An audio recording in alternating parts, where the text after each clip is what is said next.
আমার একটি বাড়ি আছে এবং গ্রামটিতে একটি বাড়ি আছে। দুটো সেন্টেন্স আমরা দেখতে পাচ্ছি।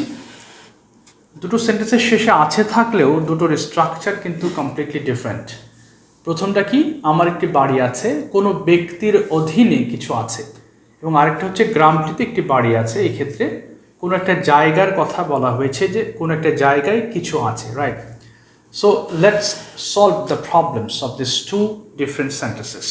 These two sentences are really very confusing. আশা করি এই ভিডিওর পরে কনফিউশনটা আর থাকবে না ইনশাল্লাহ।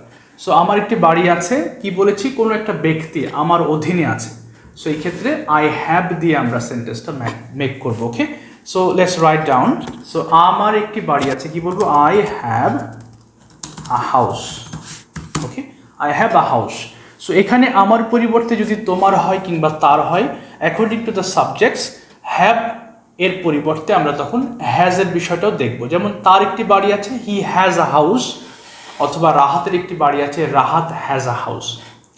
ওকে, আমাদের সেকেন্ড সেন্টেন্স কি, গ্রামটিতে একটি বাড়ি আছে। সো এখানে কি বলা হয়েছে, কোনো একটা জায়গায় কিছু একটা আছে, রাইট?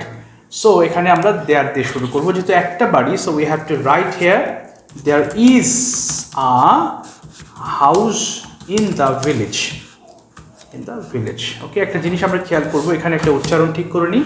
সো আমরা ভিলেজ বলি সবসময়। Remember the correct pronunciation of village is village, not village.